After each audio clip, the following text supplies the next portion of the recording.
bem-vindos a mais um episódio do Agile World Português. De cara nova, estamos aí propondo um novo formato, Vitor Patané e eu. Como vocês sabem, o Agile World ele surgiu com o objetivo, o propósito de disseminar conhecimento e procurar levar, aí para todos os cantos do mundo um pouquinho aí das nossas pílulas e conceitos e boas práticas que existem aí no mundo da agilidade. E dentro desse propósito, então, a gente resolveu agora para 2023 começar com um formato de falarmos sobre os principais desafios, alternativas, propostas de soluções do que a gente vem vivendo aí enquanto agilistas, enquanto pessoas envolvidas aí nas grandes corporações que procuram entregar valor cada vez, de uma forma aí mais curta, mais cedo, com uma boa qualidade, otimização de recursos, etc. Patané, vem aí junto aí para a gente, para esse bate-papo aí, para a gente começar então, e diz aí qual é o nosso desafio de hoje.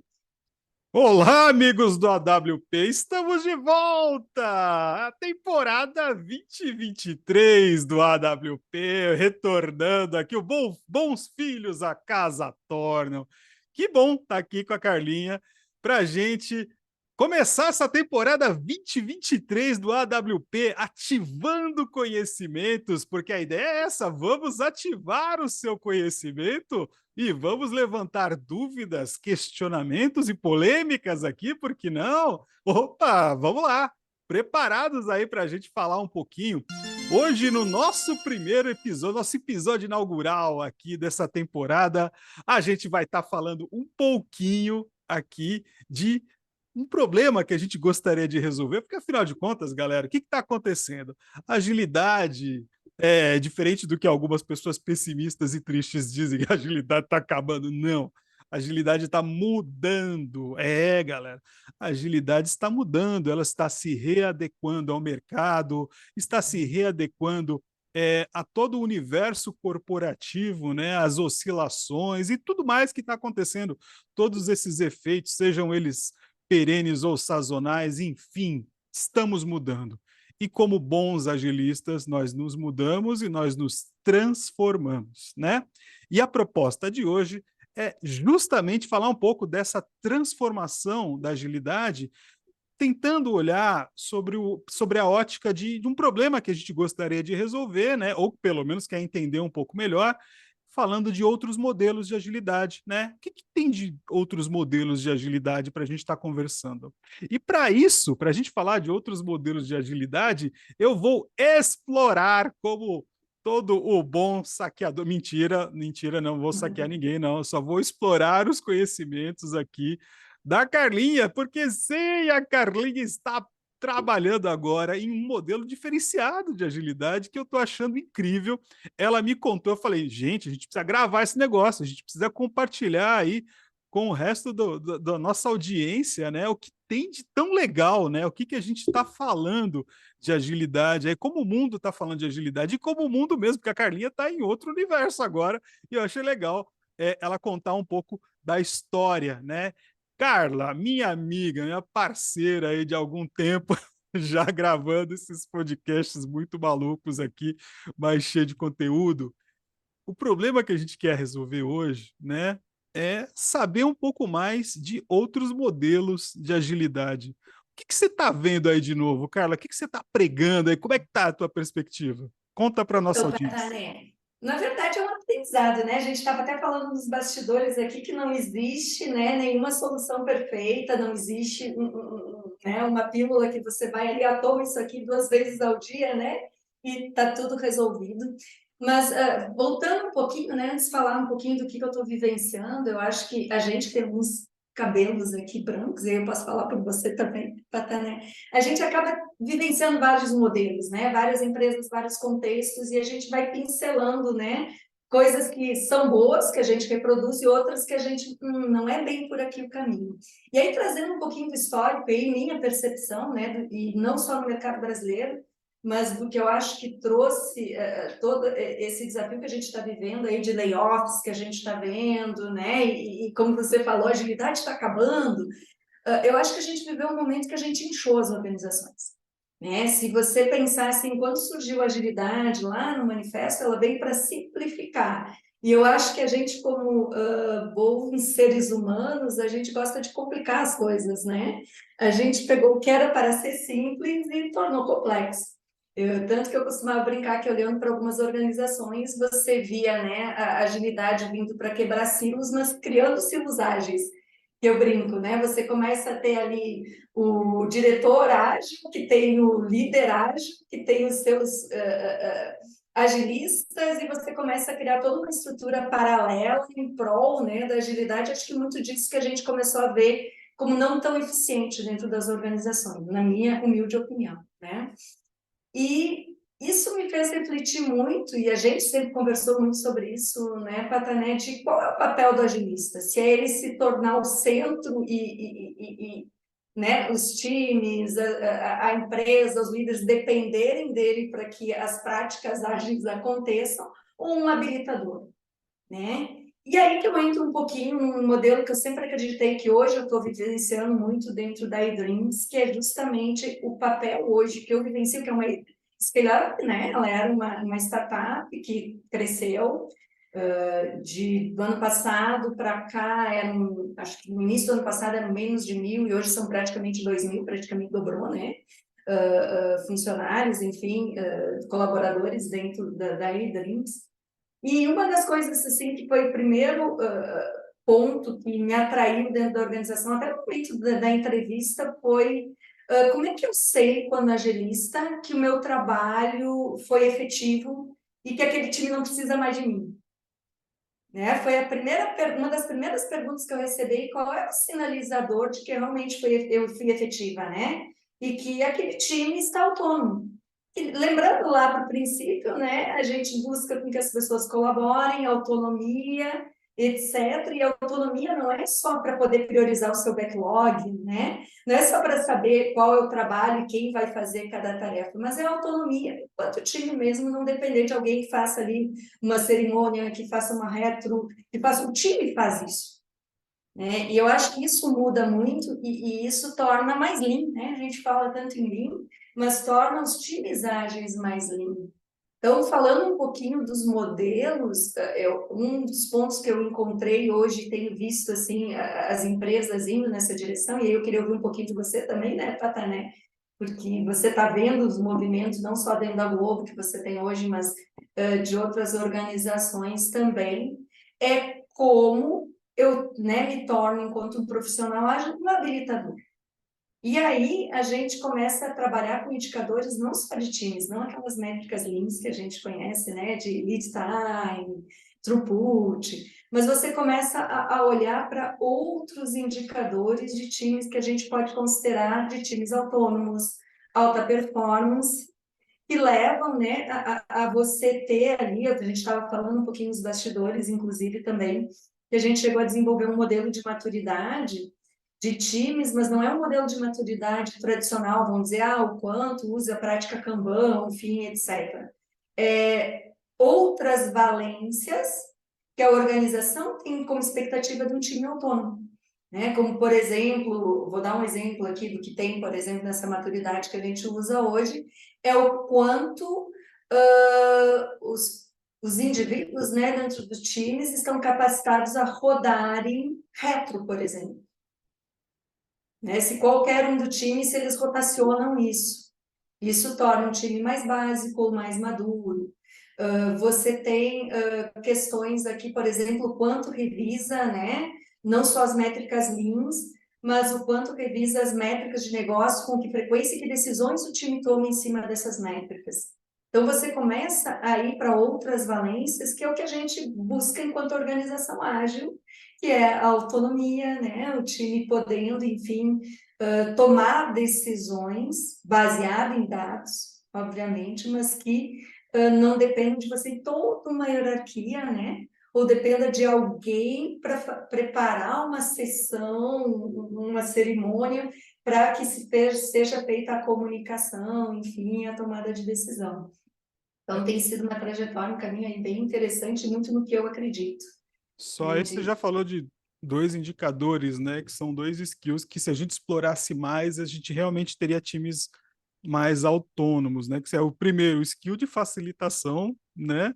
E o skill de comunicação com o negócio, né? E do relacionamento, né? Do time com o negócio. É o tão sonhado é, é, tripé, né? Tecnologia, negócio, né? Produto, né? A gente pensa muito nisso.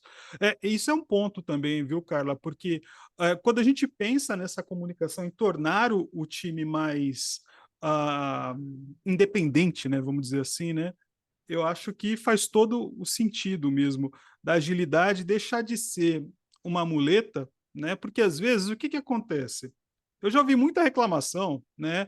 Das pessoas que falam assim, o time, o agilista, ou a reclamação do próprio agilista, a reclamação mesmo da pessoa de agilidade ali daquele time.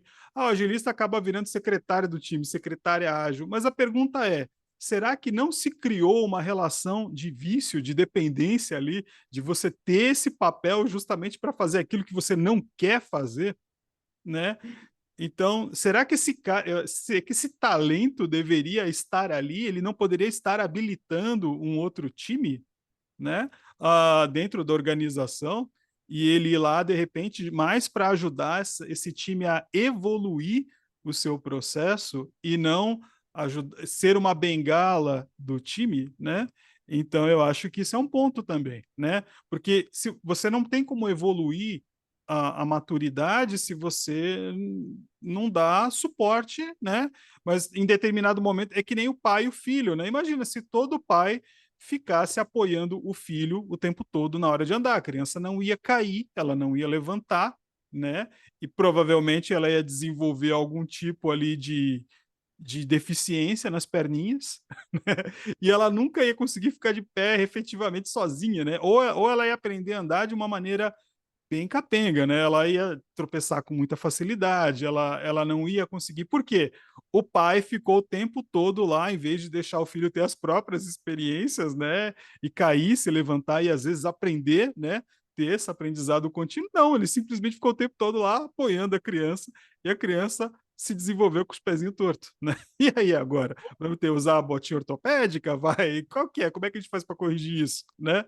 É aquela criança que não fala as palavras corretas, que faz e pai alcança, né? Exato. E o pai fica fazendo tradução daquilo, né? A criança vai achar que tá Tradução bom, daquilo né? É e aquilo ali, acabou. comunicação é aquilo. Não, não é. Então a gente tem que dar uma forçada também. Será que em algum momento a agilidade não fez isso? Ela não alejou o time, né? Em alguns momentos, então a gente tem que pensar nisso também, né? Eu acho que sim, Patané, e por outro lado, eu acho que faz parte da evolução natural.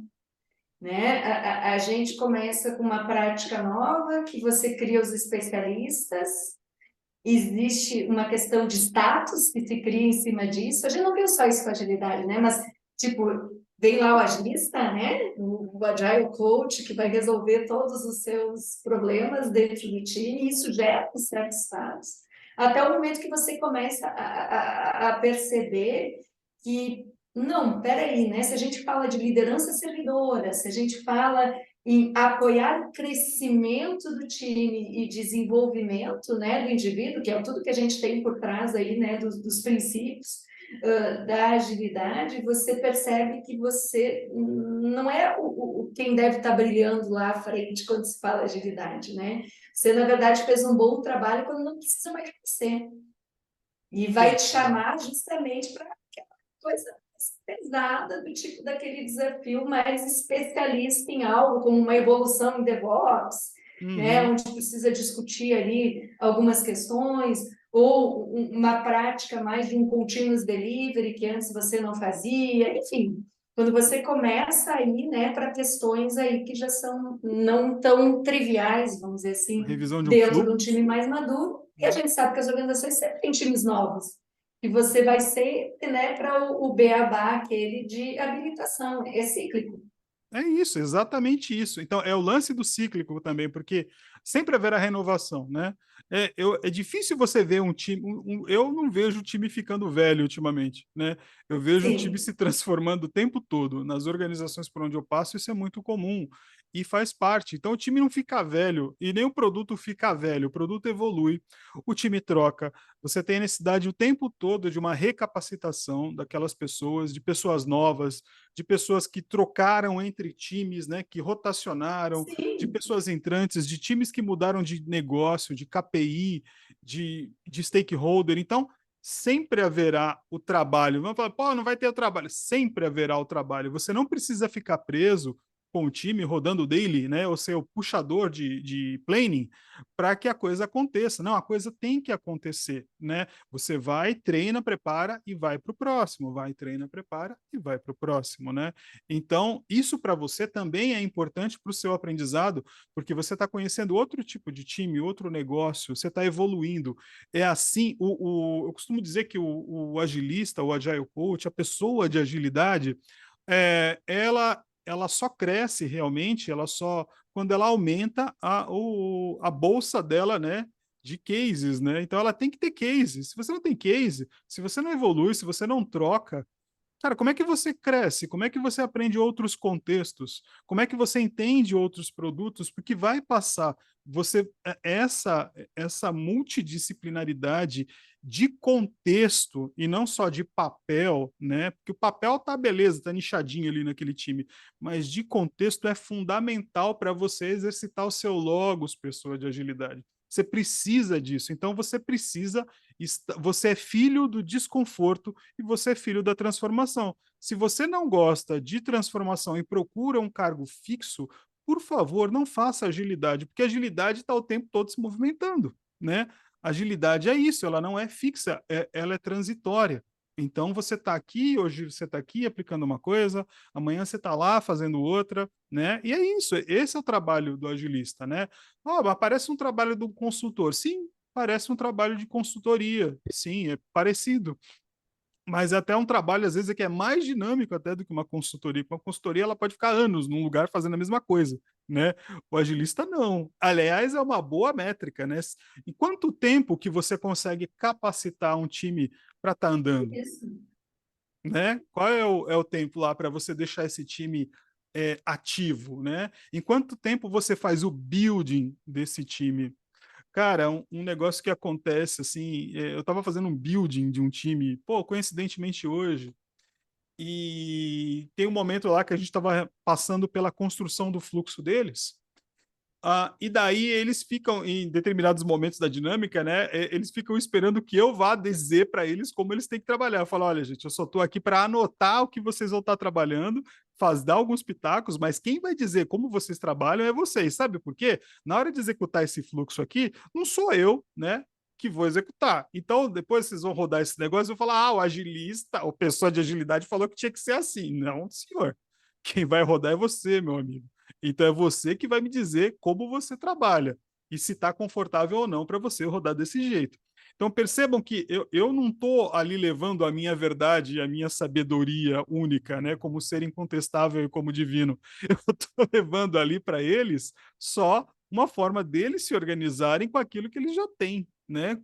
Como o pessoal do Kanban gosta de falar, né? Comece com aquilo que você já tem. Então, comecem com aquilo que vocês já têm e me digam aí como vocês trabalham. A gente desenha aqui o fluxo e vamos embora, vamos testando. Pô, não deu certo, deu ruim, mudou o fluxo, mudou o problema que eu tenho que resolver, mudou o sistema. Pô, me chama, eu volto aqui, a gente pensa de novo junto, eu apoio vocês, porque é exatamente isso. É promover o apoio. E a agilidade está aí para isso. Ela é staff, ela está aí para promover apoio, ela está aí para ajudar as pessoas a se desenvolver. E a agilidade não brilha sozinha, né? A Não, métrica, a melhor métrica de qualquer agilista é ter o time mais autônomo possível, né? É realmente não sim. precisar, né, do seu trabalho ali, porque você conseguir fazer um trabalho suficiente para que o time trabalhe, fique de pé e consiga seguir e aprender, né?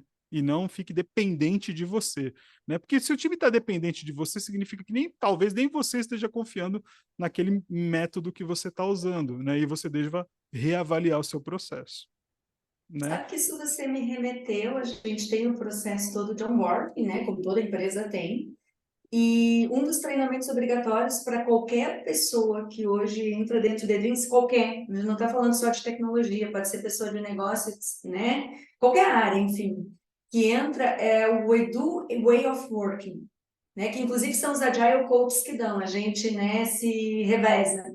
Nós somos 12, cada um dá uma vez no mês, porque como é uma empresa que está crescendo e contratando, todo mês tem gente nova, né? Então, a gente roda para toda a organização e basicamente falando isso que você acabou de falar, que dentro, né, no caso da nossa empresa, a gente espera que cada time desenvolva a sua forma de trabalho, né, que é o way of working. A gente conta um pouco da história de como é que a agilidade surgiu dentro da eDreams e que nós tínhamos 3 modelos, né, que era o Cascata, uma das empresas que veio para a eDreams era Scrum puro, a outra era Kanban, se rodou um MVP e hoje a gente promove Kanban para todos, né? Mas justamente porque a gente entende que o Kanban dá mais liberdade ainda e a gente busca o fluxo contínuo para cada time montar o seu fluxo. Então, a gente fala muito disso. Como eu disse, não é só para quem vai estar lá nos times de desenvolvimento, é qualquer pessoa que entra dentro da organização para entender a maneira de trabalho, né?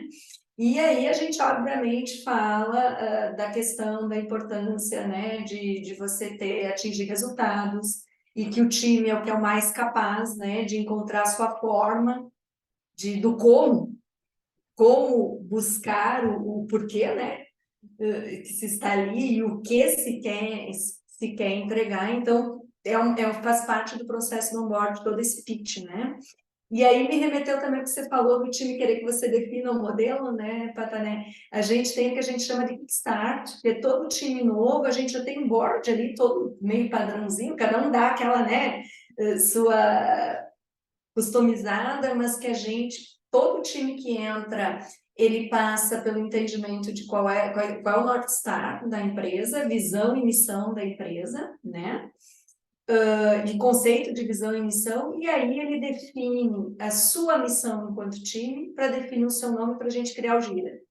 E aí, com base nisso, ele cria o Way of Working. E aí a gente mostra vários exemplos de fluxo e ele desenha, né, dentro ali da sessão, o próprio time, desenha qual vai ser o fluxo inicial dele dentro do Gira, baseado, então, no produto, missão, contexto dele, enfim, etc. É bem interessante. É bem interessante, assim, o modelo.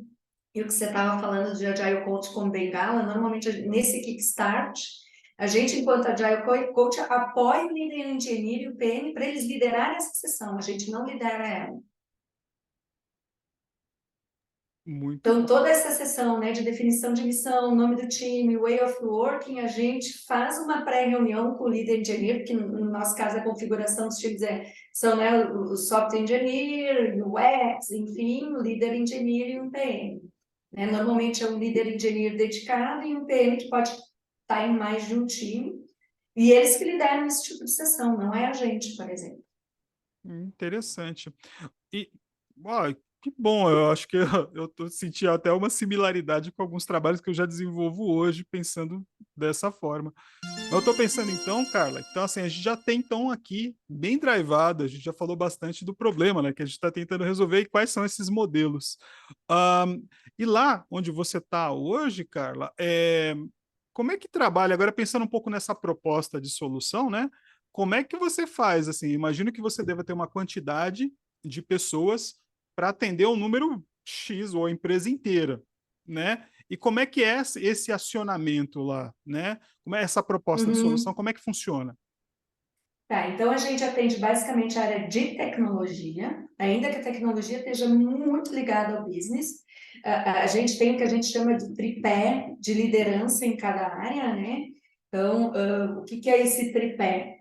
Toda a área onde vai ter, né, os seus times aí, que a gente chama de pod, os seus times, né, de desenvolvimento, enfim, etc., tem um tripé de liderança que a gente chama de Delivery Director, os líder engineers, né, tem então as reuniões e toda a parte de governança, né, enfim, guidelines no grupo deles junto com o Delivery Director.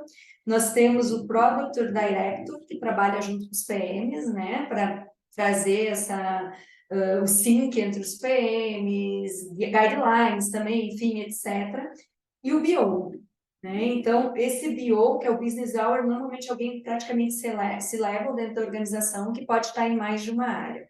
Bom, dito isso, a gente tem a nossa área, então, dos Agile Coaches para atender tecnologia, mas, de novo, a gente trabalha direto com os BOs também, né?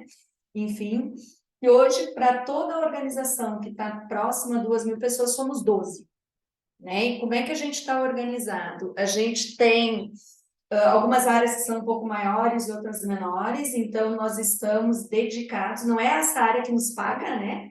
Existe um orçamento ali para agilidade, mas obviamente que a gente meio se divide. Hoje, por exemplo, eu estou na área de accommodation, que é um produto novo para a eDreams, que são 14 times, nós somos 2 Agile Coaches praticamente dedicados. Mas como é que a gente trabalha?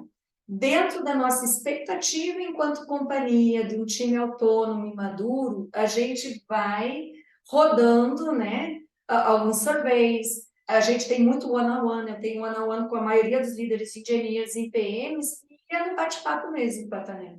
A gente acompanha algumas reuniões e vê que os times estão autônomos, estão rodando bem, dá algumas sugestões, outros times você tem uma pegada mais próxima, mas, de novo, a gente evita de facilitar.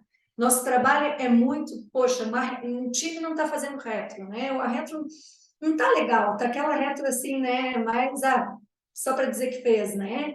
E não está sendo uma retro efetiva. Gente, dificilmente, e a gente evita, enquanto Agile Coach, de rodar a retro. A gente, então, puxa o líder engineer, puxa o PM, conversa com eles, entende as dores, sugere alterações, e ele roda e a gente suporta ele rodando um novo modelo de reto, por exemplo. Entendi.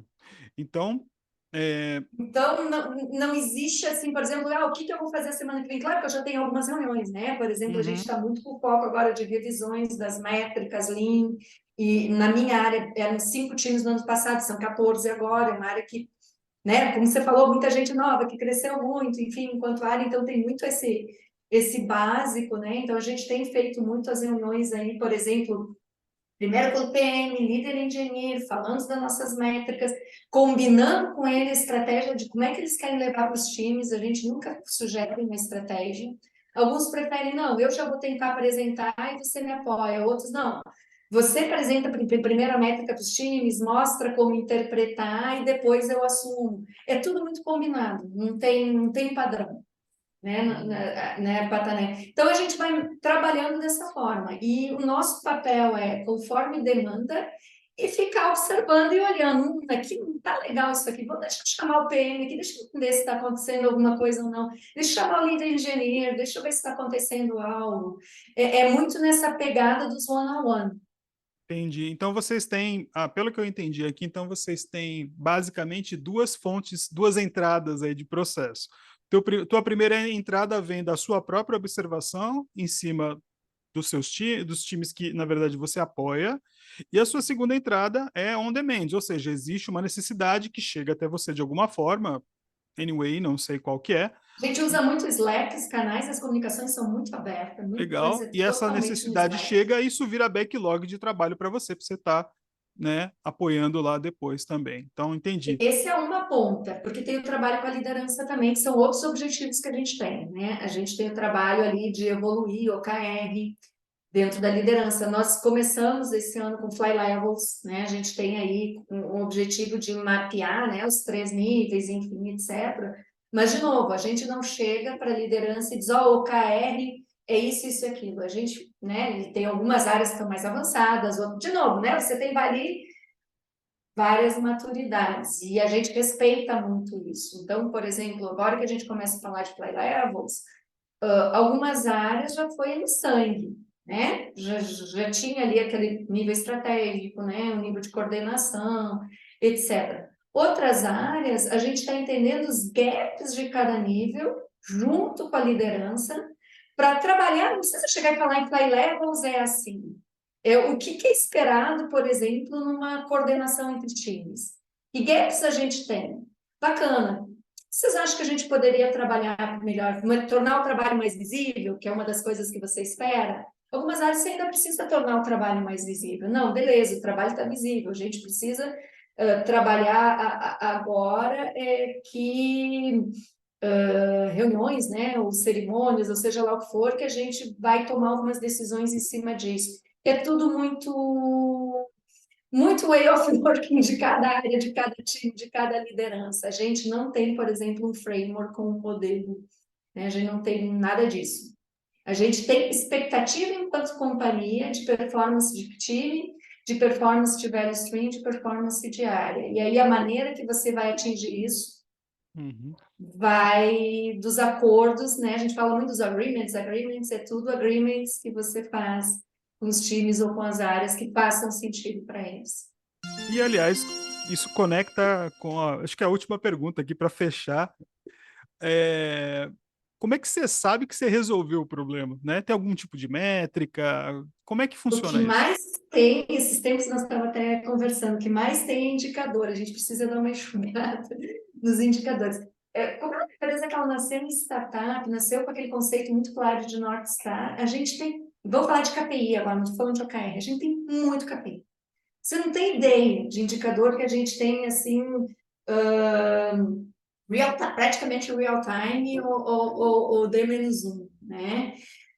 Então, a gente começou a modelar alguns, né, do que a gente considera aí, e aí a gente não foge muito dos padrões, né, Patana? A gente tem o time to market, que é como é que eu estou melhorando, que é, ó, no final do dia a gente mede os dois, a gente mede o customer lead time, que seria o time to market, né, e o local lead time, que é o de desenvolvimento, né, que é o development cycle time, né, a gente chama de local lead time. Uma coisa muito forte que eu usei em poucas companhias, se olha muito para o flow efficiency, a eficiência do fluxo, ele é bastante valorizado, mais do que ali só o meu lead time, né, o quanto eu sou eficiente, né, o meu percentual ali de que o time está realmente trabalhando e eu não estou, né, com aquele ticket no waiting ali, parado, bloqueado, enfim, por alguma razão. Obviamente, throughput, não é nenhuma novidade, né?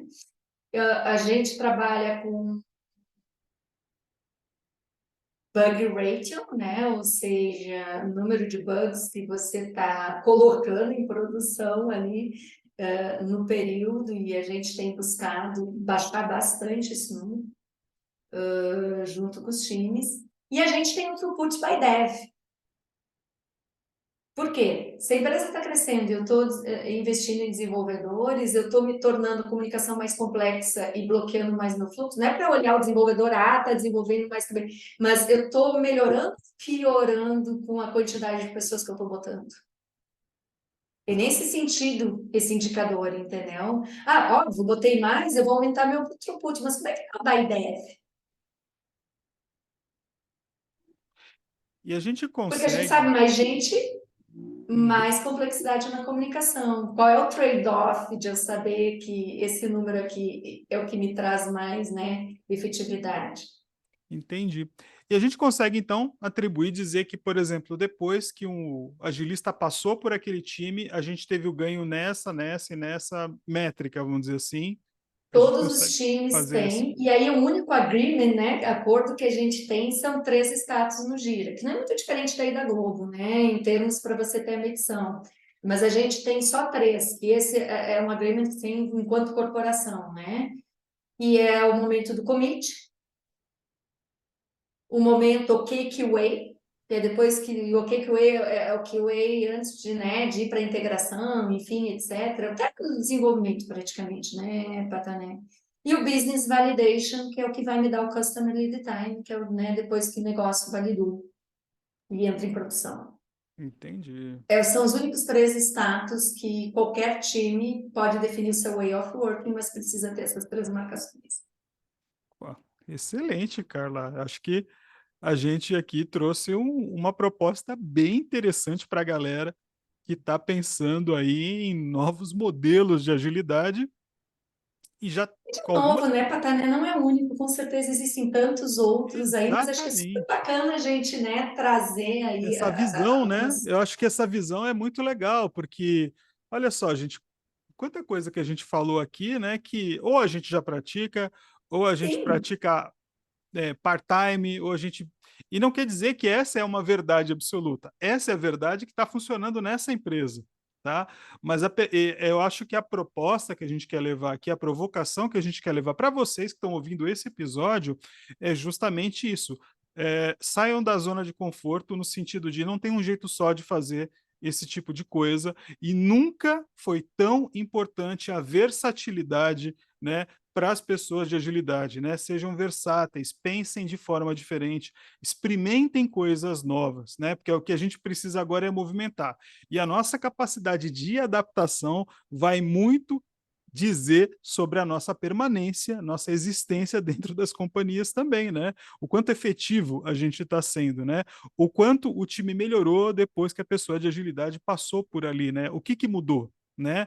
O antes e o depois. Então, quando a gente fala de métrica, a gente está falando do antes e do depois, né? Depois que a pessoa de agilidade passou, o que melhorou ali? Ou não melhorou nada, ou foi como se não tivesse passado. Ou quantas vezes a pessoa teve que estar ali para que essa melhoria acontecesse, né? Eu acho que, Carla, da minha parte, eu estou satisfeito. Eu acho que a gente já trouxe aqui algumas provocações interessantes para a galera e podemos fechar por hoje. O que você acha? E eu vou fechar com um convite.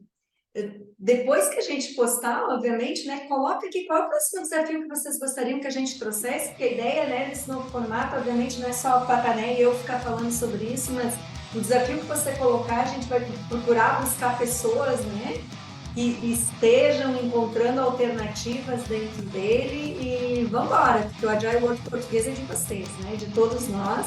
A ideia é que cresçamos junto, aprendamos junto, então super bacana, um beijo para todos, né? Já me despeço aqui, muito bom estar de novo com você aí, Patané. E Opa! até o próximo, galera. Até o próximo, galera. Até o próximo. Nos E a vemos. nossa pergunta, Patané. Vamos agilizar o mundo, com certeza. Bora lá! Bora lá. Valeu, galera. Valeu!